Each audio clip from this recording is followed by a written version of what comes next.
பழனியில் பிரபல தொழிலதிபரும் வணிகர் சங்க மாவட்ட தலைவருமான ஜே.பி. சரவணன் விடுதலை சிறுத்தைகள் கட்சியில் தன்னை இணைத்துக் கொண்டார். திண்டுக்கல் மாவட்டம் பழனியில் பிரபல தொழிலதிபரும் தமிழ்நாடு வணிகர் சங்க பேரமைப்பின் மாவட்ட தலைவருமான ஜே.பி. சரவணன் தொடர்ந்து பல்வேறு சேவைகள் செய்து வந்த நிலையில் விடுதலை சிறுத்தைகள் கட்சியின் தலைவரும் முனைவருமான தொல் திருமாவளவனை சந்தித்து தன்னை விடுதலை சிறுத்தைகள் கட்சியின் அடிப்படை உறுப்பினராக இணைத்துக் கொண்டார். தொடர்ந்து பழனி நகரில் வணிகர் சங்கத்தின் மூலம் பல்வேறு உதவிகளை செய்து வந்த நிலையில் மக்களுக்கு தொடர்ந்து சேவையாற்றவும் சமூக நீதி களத்தில் கள பணியாற்றவும் விருப்பம் தெரிவித்து விடுதலை சிறுத்தைகள் கட்சியில் தன்னை இணைத்துக் கொண்டதாக அவர் தெரிவித்தார்.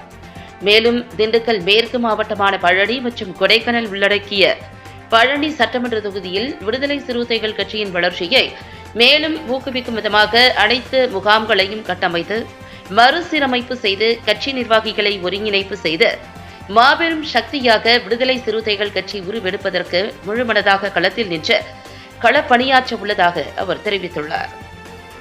தொடர்ந்து கட்சி நிர்வாகிகளை ஒருங்கிணைத்து தலைமை அறிவிக்கும் அனைத்து செயல்பாடுகளையும் திறம்பட செய்து விடுதலை சிறுத்தைகள் கட்சியின் கொள்கைகளை மக்களிடையே கொண்டு சேர்ப்பதற்கு களப்பணியாற்ற இணைந்துள்ளதாக ஜே.பி. சரவணன் தெரிவித்தார். தொடர்ந்து மாவட்ட செயலாளர் போர்க்கொடியேந்தி மற்றும் அனைத்து நிர்வாகிகளையும் சந்தித்து வாழ்த்துக்களை பெற்று வருகிறார்.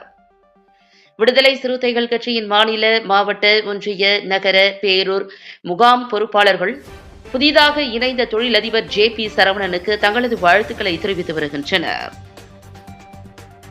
சொன்னீங்க அப்படி இருக்குமா எப்படி இருக்குமா அதுக்கெல்லாம் வரல. தலைவர் என்ன சொல்றாரோ அதான் நம்முடைய முடிவு. தலைவர் எதை சொன்னாலும் அதுதான் இறுதி முடிவு. அதுதான். அதனால இது கிடைக்குமா அது கிடைக்குமா நான் வரல. 20 வருஷத்துக்கு முன்னாடி அங்கதான் இருந்தேன். 20 வருஷம் கழிச்சு அங்கேதான் நிக்கிறேன். வேற எந்த கட்சிக்கு இது வரைக்கும் போனதில்ல. எந்த கரை வேட்டியும் ஜே.பி. சரவணன் காட்டுனது இல்லை.